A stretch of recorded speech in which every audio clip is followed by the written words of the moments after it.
I really want them to know that it's okay to learn about who we are, and it's okay to ask questions, you know, and just to be respectful. When they come to learn about us, I want them to think about how I would be if I came to learn about them.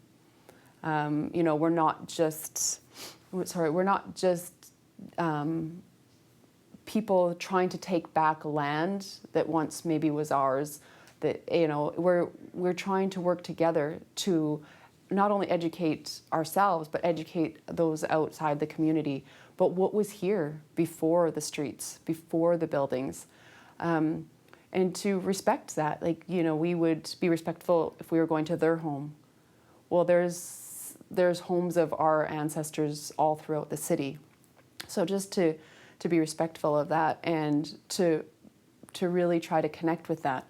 What if people were coming to where they lived?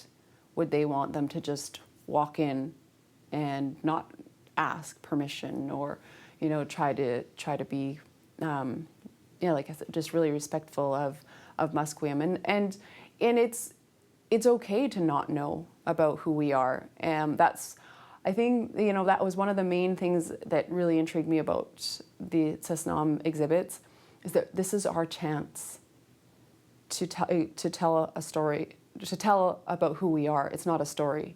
To tell the history about who I am as a Musqueam person, who my great-grandparents are, who my family is, who Musqueam is, and that we're still here. We haven't gone anywhere, and we're just trying to live the best way we can in what has surrounded us with Vancouver. So, and I think that maybe the ground opening the way it has surged a new interest in even our own people, and therefore we've seen the support of people who really care in the city of Vancouver, and it's a learning experience for them as well, and an education, and for heaven. I think Vancouverites can create a better relationship with us by just listening and understanding that, like, our elders always tell us that when you go into a new project or when you meet new people, that you go in with an open heart and an open mind.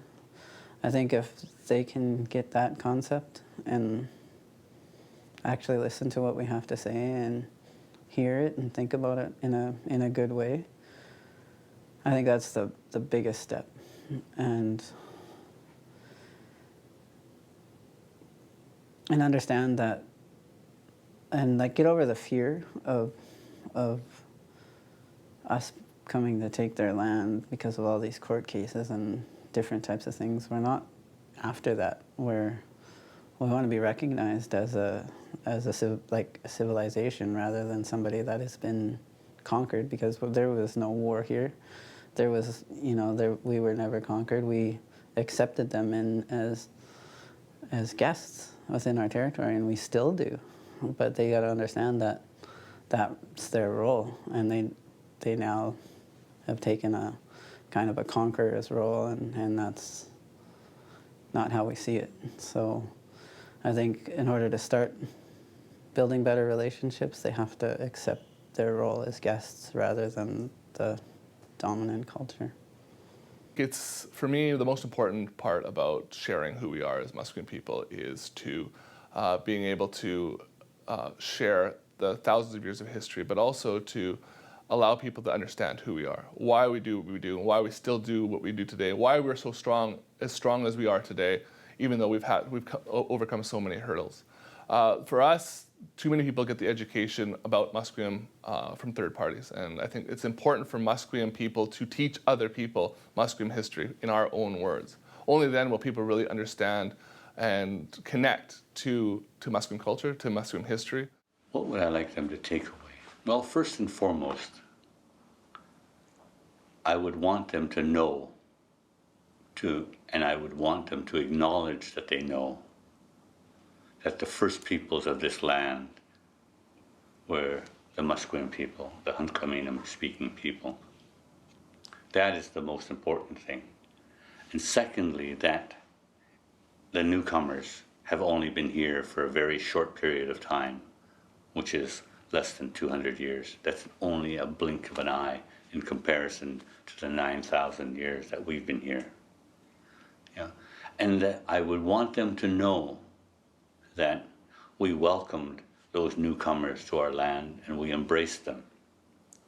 And we would have hoped, our ancestors would have hoped, that they would have shared the same appreciation and understanding, and to take care of that land the same way that our people did. You know? And still today, that we feel that our land is being exploited, you know, like tanker traffic and pipelines and those kinds of things that are going to even devastate the land and the environment that much more, you know. So I would want our visitors who have the voice when they go back home to say, gee, maybe we shouldn't be extracting all of that oil or asking for that oil from another country, you know, because it shouldn't be. It would be like me going to your house and saying, boy, I like that, and taking a piece of it and it eroding the foundation. You know, it's not right. So, and I would want them, and I know that they already will be doing it, is to say, what a beautiful place to visit, that I want to come back.